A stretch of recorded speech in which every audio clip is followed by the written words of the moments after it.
consent agenda items. Those include the approval of tonight's agenda, the approval of the minutes from the March 8th regular session, March 8th executive session, payroll of claims for March 18th, 2022, payroll claims for April the 1st, 2022, and accounts payable claims. The personnel report, I'll read that after we're done and after accepting this consent agenda items. And also in that consent agenda item is accepting of donations for Tipton Middle School cheerleaders, donation from Encompass Credit Union of $250, and from First Farmers Bank and Trust for $250. The donation will be used to assist with purchasing new uniforms and other items for Tipton Middle School cheerleaders. Need a motion and a second to approve the consent agenda items. I move to approve tonight's consent agenda items. Second. A motion and a second. All in favor, say aye. Aye. Any opposed? All right. The personnel report is nothing to report on certified staff. Classified staff, a leave of absence for Brandy Hart, requesting a leave of absence from March 18th through June the 16th. Resignation of Pam Hoolan, bus assistant, and Gracie Phillips, third shift custodian at Tipton High School. ECA staff resignation, Tracy Johnson, assistant track coach, Tipton Middle School, Gracie Phillips, assistant tracks coach at Tipton Middle School, and a recommendation of Beth Unger, head cheer coach at Tipton Middle School, Sam Phillips, head girls track coach at Tipton Middle School, Larry Murdoch, boys assistant track coach at Tipton Middle School, Ethan Worthington, girls assistant track coach at Tipton Middle School, and Sam Phillips, assistant track coach at the high school. Next on tonight's agenda is the superintendent's report and Dr. Glaze. Thank you, Gary. First of all, we wanted to provide some statistics from our Bright Arrow, which is our new communication system, which honestly is pretty slick. I got to use it last week, and it is very user friendly. We also will be able to roll that out to individual teachers, and teachers will be able to use that effectively just straight out of Power School. So we'll be providing some training for that as we move forward. But we had about 65% of our households opt in. We were making a big push to get everybody to opt in to that particular source. So we felt like that was pretty good. Again, we will continue to reach out to people through the infographic that we already have that Bianca, our good friend here, created for us. And again, so the parents and families still have the option to opt in. They just have to put in the 5-digit number and then text yes. So there is that opportunity to get that to happen. So in numbers, so this was about 1,154 total households, 751 opted in, 404 did not opt in. Did want to take this opportunity to talk a little bit about the total seed production greenhouse and the groundbreaking, and I thought this was just a sensational picture. Again, this is all about kids and it's all about opportunity, and I just kind of felt like that this picture kind of said it all. So we're excited. Things look different every day out there, so it's kind of fun to watch. Mr. Stilson was brave enough to get up on the roof and take a really cool picture yesterday, so he has my respect because you will not catch me on that roof. And so anyway, lots of good things happening, and again, it was a great ceremony, and thanks to everybody that made that happen. So renderings. We are getting to a point where in our building project where we're starting to look at finishes, looking at essentially what rooms are going to be, looking a little bit like, not, of course, not exactly, but pretty close. So carpeting, different things like that, wall coverings, flooring, that just kind of, this is kind of the color palette, which surprisingly is going to be blue. And again, you can't go wrong with school colors ever. So this is the office area. and that is currently where we have a science room. So this is kind of an idea of what that space would look like. That's down the road a little bit. This is a rendering of a science room. And as you notice, and we've talked about this, the tables that that are up against those cabinets, they're actually movable. So again, it creates a little bit of flexibility in the space. So when students are doing labs, they can scoot the tables over and do the labs and use the room in a multi-purpose. This is what it would look like with the tables in a traditional setting, and this would be from the rear of the room. And then this is what our middle school media center will look like. And you can still see some of the remnants of the current media center, but with some updates with finishes and flooring and bookcases. Also you can see the what's that called? The desk. What is it? There's a lot. Circulation desk. Thank you. I could not get that. Couldn't spit that out. So that'll be a new circulation desk that is actually forward from the current ones, really more for supervision. And so on one side of the library is more book oriented. The other side is really truly a media center with flexible seating and some TV monitors, some different aspects of media on that side. And then also the lighting is going to change dramatically. It's pretty tall ceiling. They're actually going to bring the ceiling down just a little bit and then put in those clouds light things, which I think are cool. So elementary, this is kind of the color scheme is again very similar to what we're looking at in the high school. So very similar finishes. This is actually a room that we are creating in the media center, which is a large group instruction area, and this will be for the elementary. And so that's one of the spaces that will be new for elementary to use. And this is a rendering of what an elementary classroom might look like. The furniture, of course, is going to be quite a bit different, but it kind of gives you an idea of what the carpeting will look like and some of the colors in those rooms. Now, the color is going to come from the seating and what we would decide to go with as far as desks or tables or whatever we would choose. But that gives you kind of an idea of some of those renderings for the inside. So that rolled out last Friday, and so it was kind of fun to be able to start seeing some progress. And we will be getting more and more of these as we move through, and we'll push them out. iLearn begins on Monday, and I know everybody is super duper excited about that. And so please make sure your kids are well rested, had a good breakfast, and ready to roll. iLearn is one of those benchmarks that every school participates in. So we want to make sure our kids can do their best and are ready to go. One really cool thing that we are doing with with the high school, and I want to commend them, is the queso and info. And if you haven't received information on this, it's a great evening. It's 5:30 on April 28th, and essentially it's really to learn about pathways, learn about high school. High school is a whole lot different than what it once was. And so I'm excited about this, and this evening came out of their school improvement committee, and it's organic. It was teacher envisioned and created. So we love those things, and so I want to commend the high school for their queso and info night. I think that's going to be a great evening. Go learn about our great high school. Okay, and that's it for me.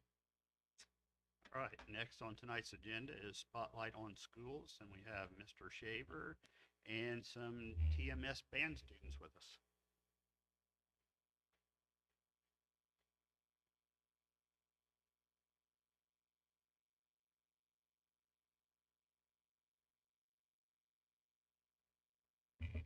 Good evening. I invited some middle school band kids to come represent the cadet band, concert band, which is 6th, 7th, and 8th, and I just lucked out and got one of each. So thank you for the opportunity to come and brag about our kids tonight. I wanted to give you a little update on how the middle school band program is doing. And to really understand that, I think you could use a little context. Of course, for the last 2 years, we've all been facing lots of obstacles. When we left here 2 years ago on the lockdown, we were just a few days away from doing our recruiting for the next year's cadet band students. And it didn't get to happen until in the summertime, just before school started. And because of uncertainties about what school was going to be like, parents were hesitant to commit money to be getting instruments. And we only had 14 students sign up for the cadet band that 2 years ago. And those students are now 7th graders in the concert band. So our concert band right now only has 26 students.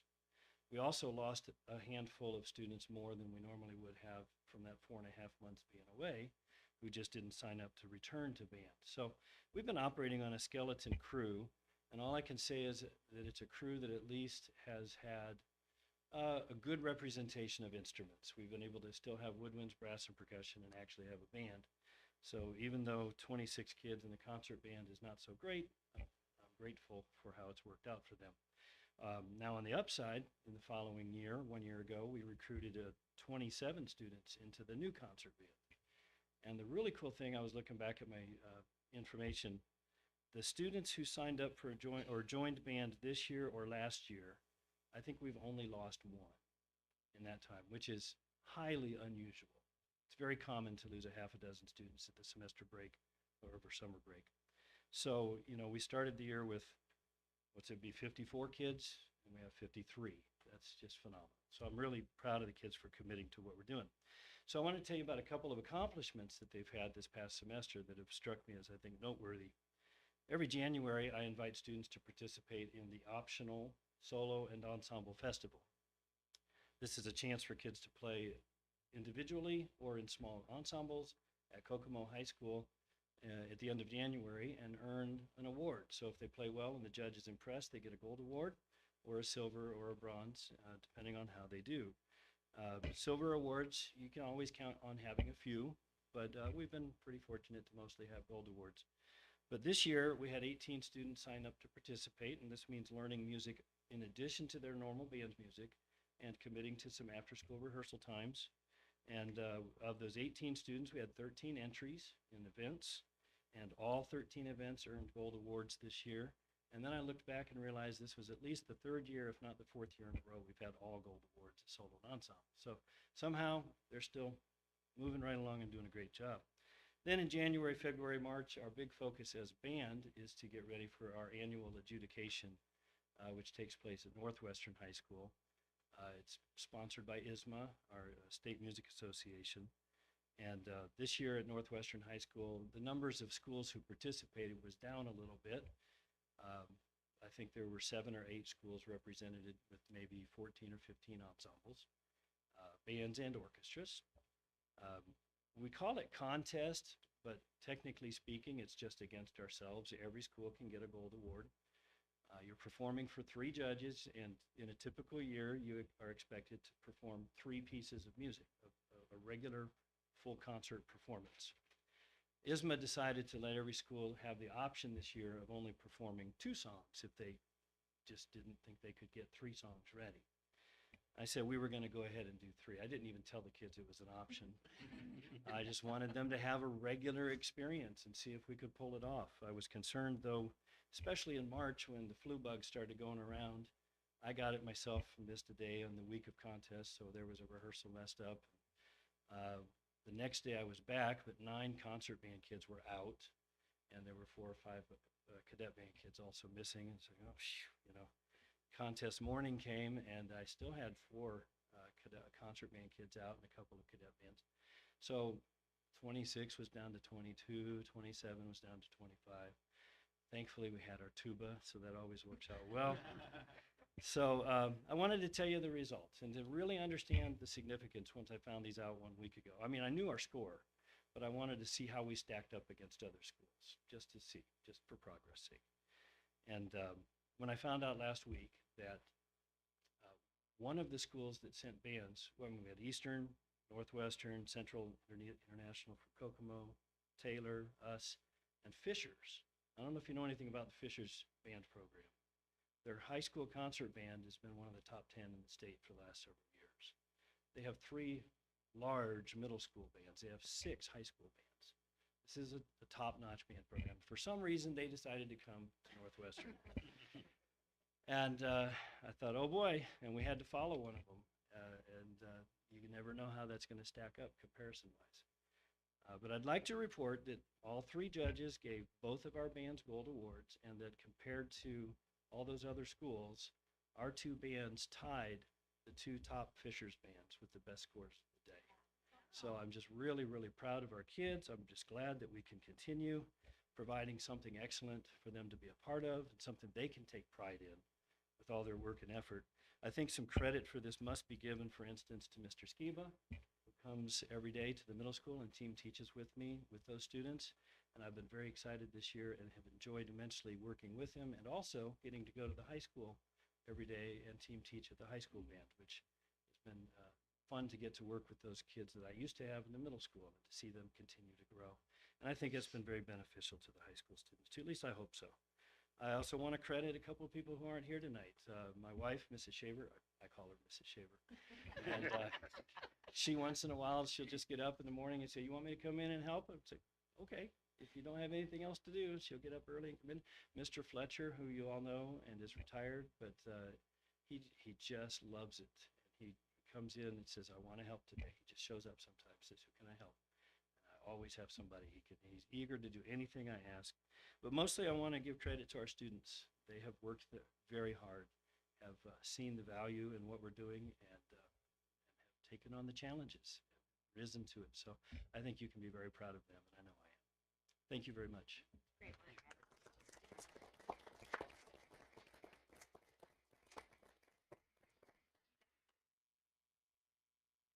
Thank you very much.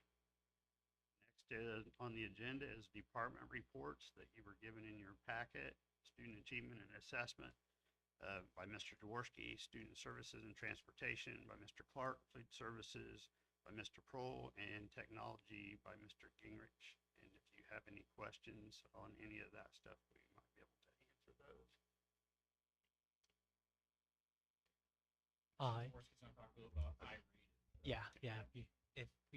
If you want to go on to the next slide there. Again, we're going to be talking a little bit about some of the spring iRead 3 results. Be analyzing, again, these were taken in March this past year. We're going to do a little breakdown by subgroups, some comparisons to previous years, some of our big takeaways, what we're going to do to act on data, and then if there's any questions at the end, you guys can follow up with that. So next slide on that. So the results from this year's spring of 2022, 85% of our 3rd graders passed the iRead 3 exam. If you go on to the next slide there, we'll start going through the breakdowns. First one here, this is typically how we'll break down data, as you'll see year after year. First, breakdown by gender of females, 88% passing, males, 83% passing. Again, that's typically you'll typically see that kind of difference between males and females with students in 3rd grade on the iRead 3. Usually the difference is about 4% there. Ours is about 5%, so pretty on par with what we're expecting. The next slide breaks down by ethnicity. Our ethnic minority populations are a little small in order to take any kind of statistical significance, meaning that we only have, for example, 6 Hispanic students in 3rd grade, and that's our largest minority group. So it's kind of difficult to draw any kind of practical conclusions from that particular data. Those are going to vary wildly year to year because we have so few. If you go to the next slide, we've got our special ed. This is our group that was probably most impacted by the last couple of years of learning disruptions. And again, the data is going to reflect that. 65% of our special ed population passed the iRead exam, whereas our Gen Ed population 90% passed. Next slide, you got our EL, English language learning population.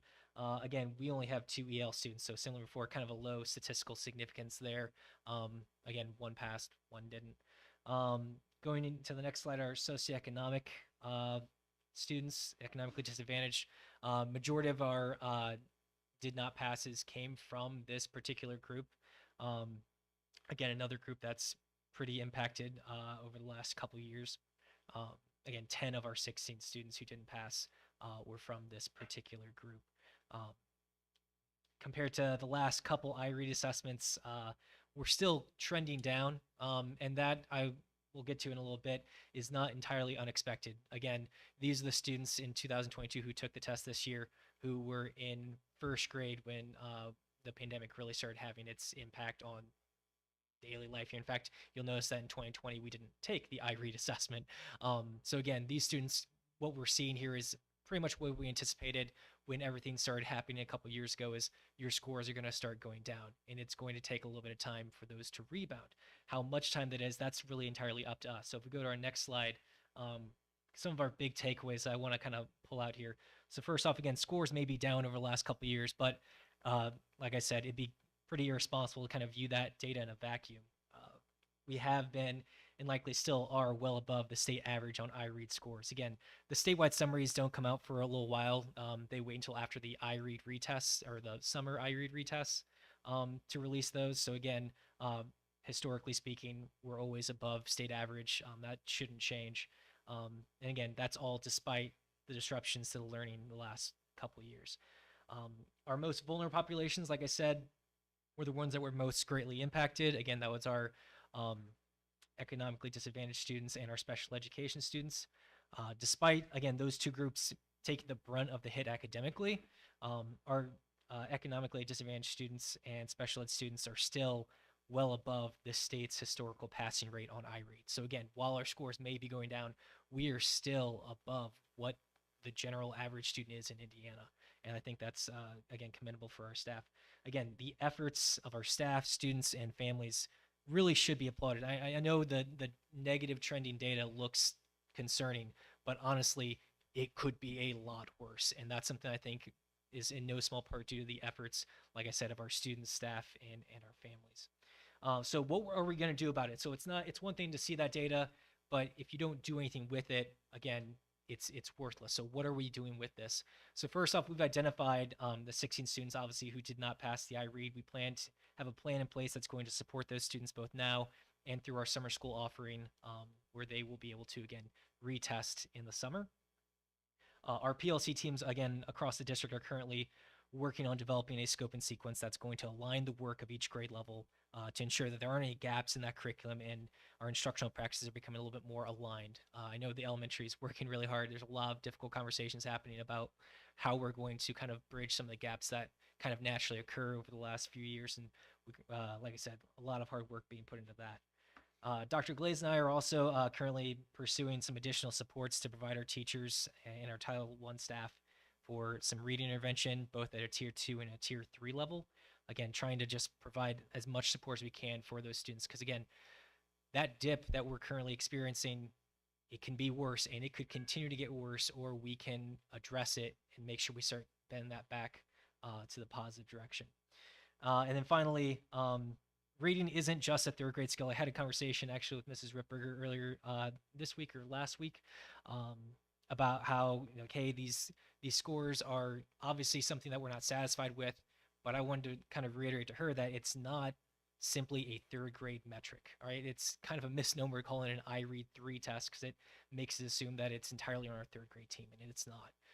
It is a school-wide effort. It is something kids don't just start reading in third grade.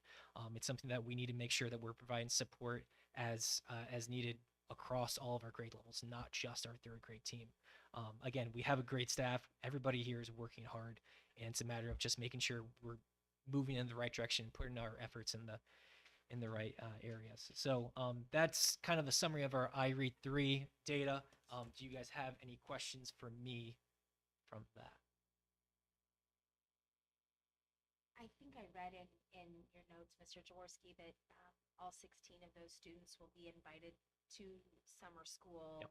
intervention, or I don't know if you call it summer school intervention, but summer school. Mhm. Is that something that is mandatory, or is that you opt in? Yeah, that's going to be an opt-in.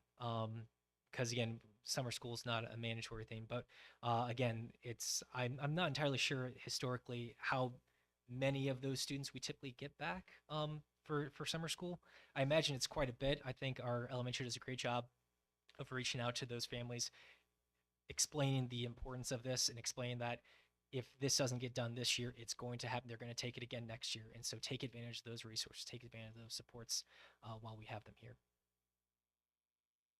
Since that's not such a large number, but since that's a larger number than before, does the infrastructure that we have set up for summer school, are we set up to handle that number of students? Yeah. So what we do is, and I spoke with Mrs. Rail about this recently, is we currently have, I think it's at least two, maybe more, two classes that we'll have in our summer school for elementary. One's kind of like a generic remediation group. The other one is going to be specifically targeting our iRead students, and so we have the personnel in order to support those students. Any other questions for Mr. Dworski? Move along to the financial report, and Dr. Glaze has all that information.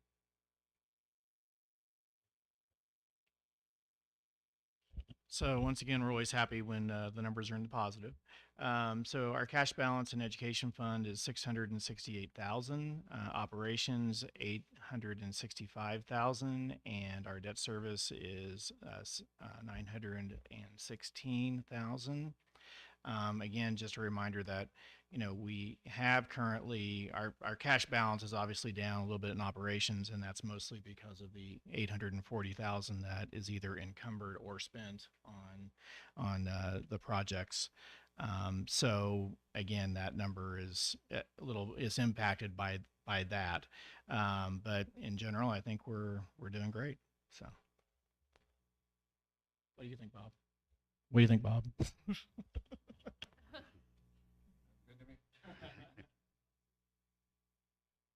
All right, next item on the agenda is also Dr. Glaze and others. Yeah. Baker Tilly report on bonds and potential increases in interest rates.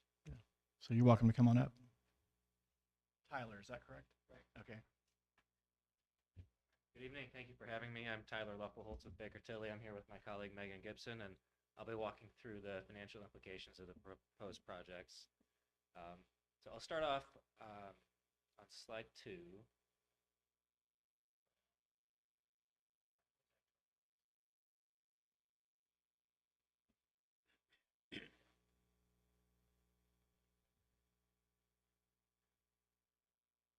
I'll just start off by showing you your current outstanding debt. This slide has all the detail of all your outstanding bonds and all the annual payments, but the next slide is probably a better visual. Here you can see that in 2024 you have a small decline in your total annual payments, another drop in 2026, and then they'll all be paid off by 2028. And what these drops allow you to do is issue additional bonds and fill in the payments where those drops happen, and after the 2028 year where they're all paid off, and keep your total annual payments where they are, and that would mean that you would not expect to increase your debt service tax rate to pay for these. So the next slide is a summary of the proposed bonds, and we've put together 5 series of bonds, all in the amount of $5,815,000. 3 of them to be issued this year, 1 in 23 and 1 in 24. And after setting aside some funds out of the proceeds to pay for costs of issuance, an allowance for an underwriter's discount, and some capitalized interest, we estimate for their 2022 bonds that for each series you'll have about $5.4 to $5.568 million per series for the construction. For the 2023 bonds, we estimate you'll have about $5.16 million for project costs, and for 2024 bonds, about $5.4 million. And using current interest rates, we're estimating For the 2022 bonds and the 2023 bonds, about $2.7 million per series in interest expense.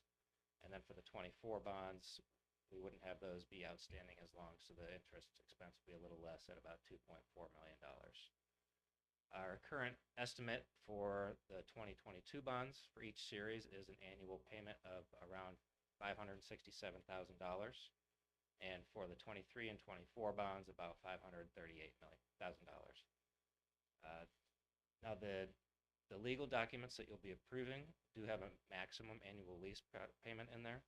And for the 2022 bonds, we've got $587,000 in there, so that's a little higher than what our estimate, so you do have a little cushion there.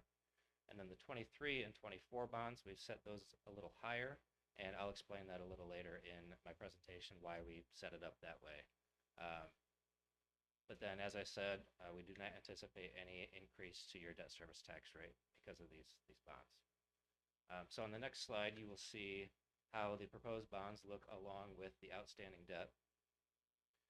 Now you notice in 2023 through 2025, you've got some shaded bars there, and that is what we're anticipating. We'll use a portion of those payments as capitalized interest, just to set some funds aside to pay interest payments, so that way your total annual payments don't increase and you don't need to increase your levy for those years. Then we would anticipate the 2022 bonds to be paid off in 2041, and then the other two series of bonds to be paid off in 2042. And on the last slide is what we've put together to come up with those maximum annual lease rental payments. And just to give you flexibility, since 2023 and 2024 is a bit down the road, we don't know what will happen with interest rates between now and when those bonds are issued. We've allowed for the 2024 bonds to be paid off a year later, and that way you have smaller annual payments in 29 through 41, just in case you need some flexibility with if interest rates do go up. And so that maximum annual lease rental is the amount of those larger bars in 2042 and 2043. So that's why the legal documents read that way. So really, it's not $1 million per year. It's just that would be the maximum year. And that is what I have for you, but I am happy to answer any questions that you have.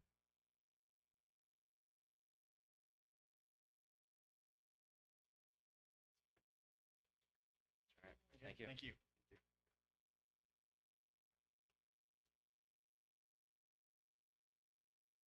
Right, next on tonight's agenda is, we have no old business, so we'll move right on into new business. First on the agenda is consideration to approve the 2022-2023 General Education Bus Driver Pay Scale. The Community School Corporation General Education Bus Driver Pay in or below neighboring districts. Starting pay for Tipton Community Schools General Education Bus Driver is $73 a day. Comparisons include Lewis Cass at $104 for 3.5 hours, Madison Grant $96 for 2 hours, Hamilton Heights $120.24 for 4 hours, Carmel $123 for 4 hours, and our current pay range for Corporation General Education Driver is $84.04 to $117.72 based on a 2-hour workday. Proposed new range effective July 1, 2022 will be $100 to $135 with single health insurance plan, or $137.02 or up to $172.02 without the insurance per day based on a 3-hour workday. Drivers will be provided incremental raises for each 5 years of service and would be eligible for additional compensation starting in the 2023-2024 school year after negotiations with TEA are finalized.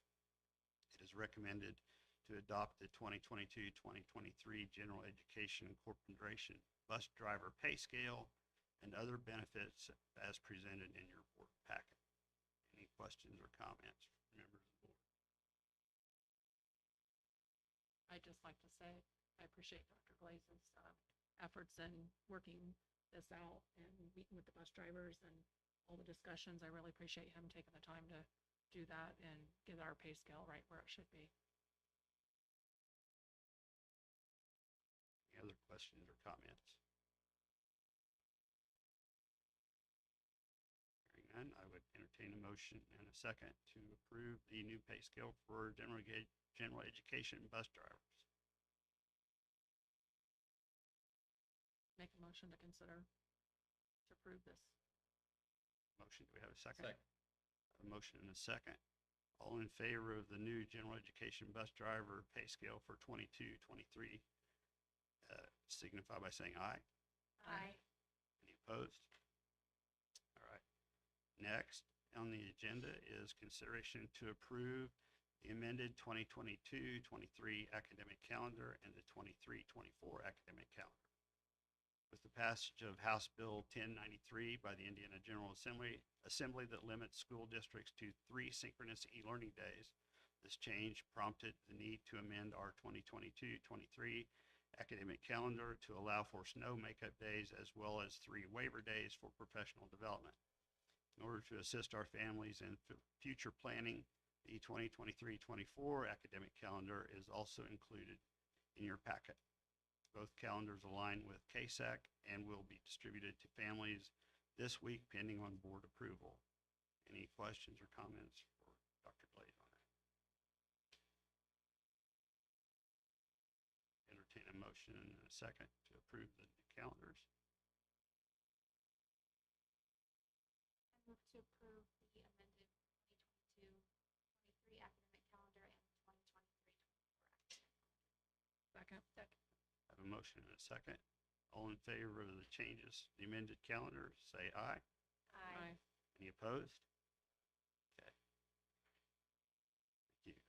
Next on the agenda is consideration to approve additional appropriation. In the winter of 2021, the Board of Trustees approved a transfer of $500,000 from the rainy day to the operation fund for greenhouse construction. In order to use those funds for the project, an additional appropriation is needed in the operation fund. In addition, Tippecanoe Community School Corporation has incurred over $250,000 in related expenses for the upcoming 2022 through 2024 building project. These expenses are currently covered by our cash balance, but an additional appropriation and transfer of up to $250,000 from the rainy day fund might be needed to cover expenses and maintain cash flow. It is recommended that the Board of Trustees approve the additional appropriations as written. Questions or comments? Motion and a second to approve the additional appropriation. I move to approve the additional appropriations as presented. Second. Motion and a second. All in favor say aye. Aye. Any opposed? All right, thank you. Next is consideration to approve board policies and administrative guidelines on first reading. In October of 2021, Neola pushed out a series of updates to administrative guidelines and board policy due to new legislation enacted by the Indiana General Assembly and the federal government. Each of the updated policies, procedures, and guidelines are included in your packet. Recommended that the Board of Trustees approve all policy updates on first reading. Any questions or comments? Any changes anybody wants to make?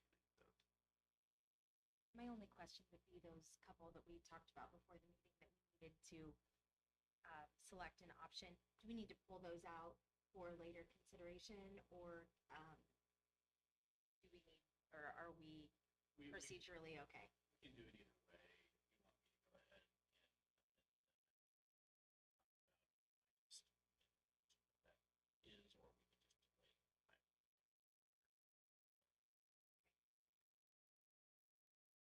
So I believe that was policy 1220. And then also 2370.03 okay. and 5540.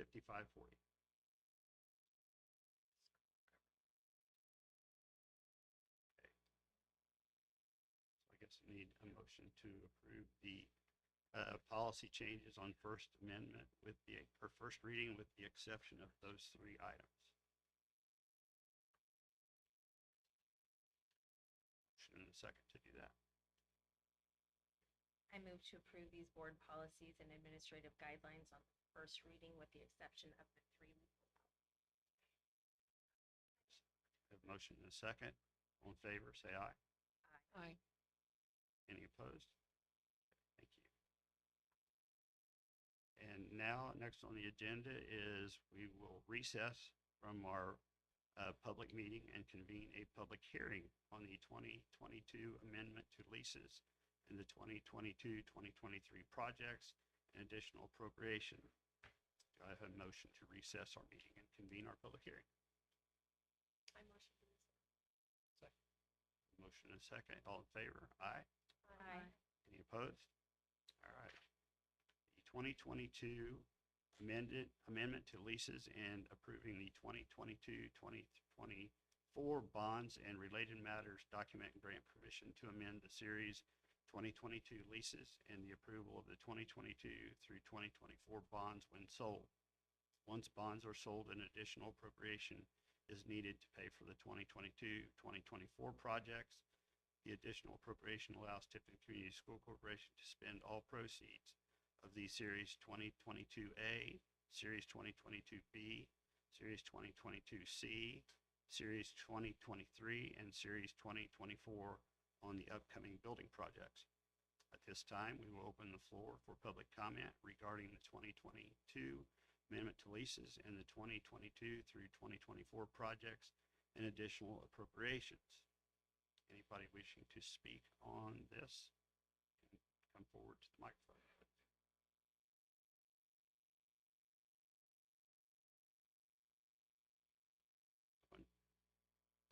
Thank you. This concludes our public hearing. Do I have a motion to adjourn the public hearing and reconvene our regular monthly meeting? I move to adjourn this public hearing and reconvene our regular monthly meeting. Second. Motion and a second. All in favor, say aye. Aye. Any opposed? Next is consideration to approve the resolution confirming the 2022 amendment to leases and Series 2022 through 2024 bonds. Do I have a motion to approve the resolution confirming the 2022 amendment to leases and the Series 2022-2024 bonds? I move to approve the resolution confirming the 2022 amendment to leases and Series 2022. Second. Motion and a second. All in favor, say aye. Aye. Any opposed? All right, thank you. Next is approval of additional appropriation for the Series 2022 through 2024 bonds. Do I have a motion to approve the additional appropriation for the Series 2022 through 2024 bonds? I move to approve the additional appropriation for the Series 2022 through 2024 bonds. Second. Second. I have a motion and a second. All in favor, say aye. Aye. Any opposed? All right, thank you. Next is consideration to approve items as surplus. The Tipton Elementary, Middle, and High Schools have a number of items that are no longer needed or are usable. These items, mainly furniture, old AV equipment, are listed in your packet and is recommended that these items be declared surplus, recycled, and/or discarded. Any questions or comments? I have one question, maybe Dr. Glaze can answer. This is not the MacBook Airs that seniors are currently, okay. We typically won't do that until May or really more like June. This is just getting rid of iMacs that are in classrooms. Various other and also just furniture that's broken.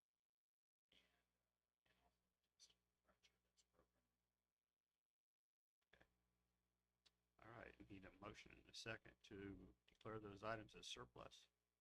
I move to approve items as surpluses. Second.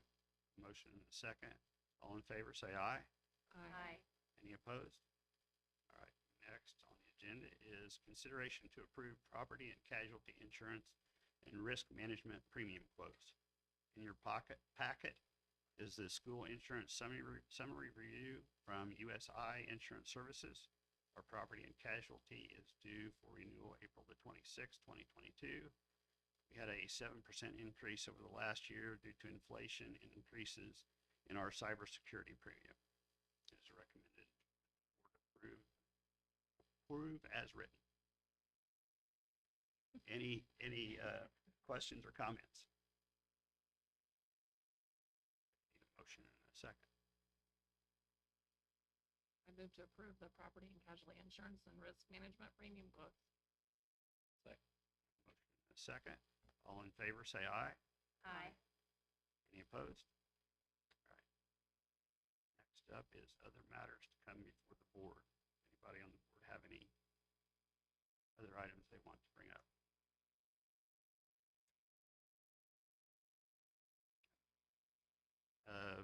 Advisory committees coming up, April the 18th is personnel. That's still good. May the 16th is student achievement, and June the 21st is business affairs. Coming up on our schedule of events is Tipton Academy is April the 20th. April the 22nd is e-learning and professional development day, and prom is April the 22nd also. May the 5th is our Tipton Community School Corporation employee banquet at 4 p.m. and May 10th is monthly Board of Trustees meeting at 6:30. Next on our agenda is comments from the community and Chris Courtney.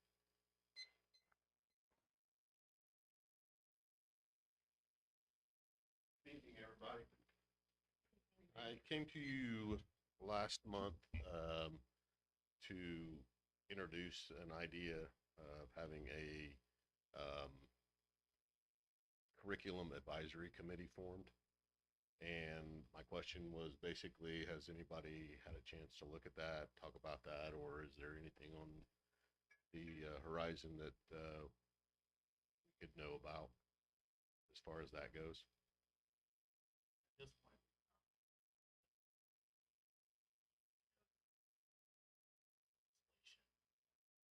prior to that,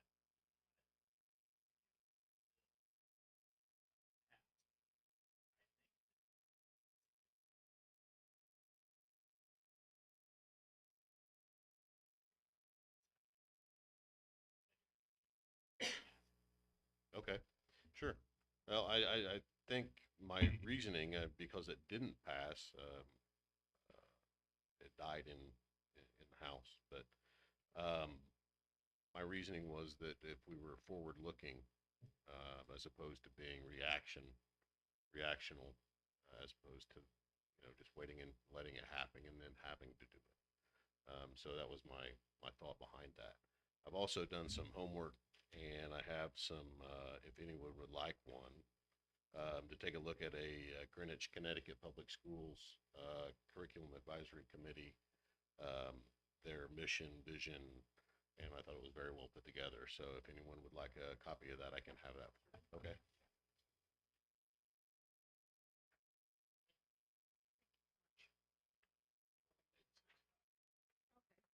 We can do more.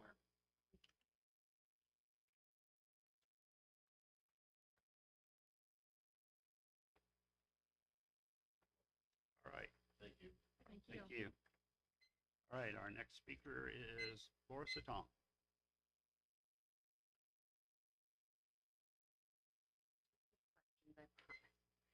First, I just want to say thank you, Mr. Jaworski, because every time you supply us with data and information, it's really helpful, and I appreciate all your hard work in doing that.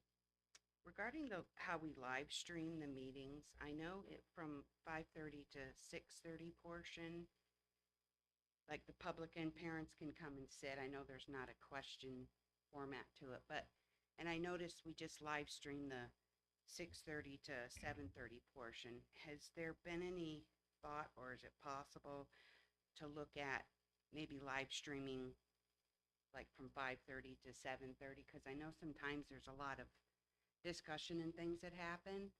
And I just think it's something that maybe you guys could just look at or maybe entertain, if that's something that we can do to expand it. Because I really think it would also help to maybe further the communication piece of it, that for people that, don't necessarily are able to make it to the first portion kind of thing.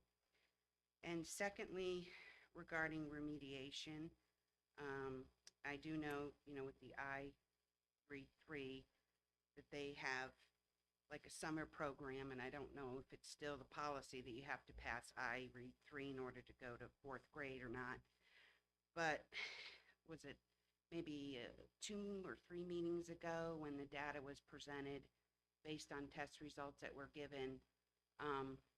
One that really stuck out to me a lot, maybe because I have a child in 7th grade, was the results for the math, specifically for 7th grade, because it was also mentioned what a big red flag it was, and it was like a high alert, really, we got to pay attention to this. So I didn't know going forward if, like last summer, as part of the remediation piece, if there was any, anyone was going to look at possibly offering any kind of summary kind of math classes or. There will be a Okay. we're in the process. Mm.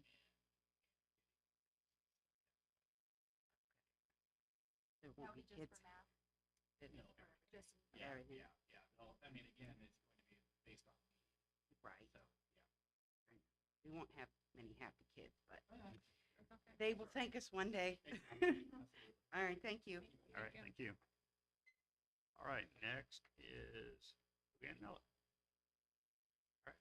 Thank you. Okay, so I would entertain a motion and a second to adjourn tonight's meeting. I move to adjourn tonight's meeting. Motion and a second, all in favor? Aye? Aye. Any opposed? All right, thank you very much. Thanks everyone for coming. Thank you.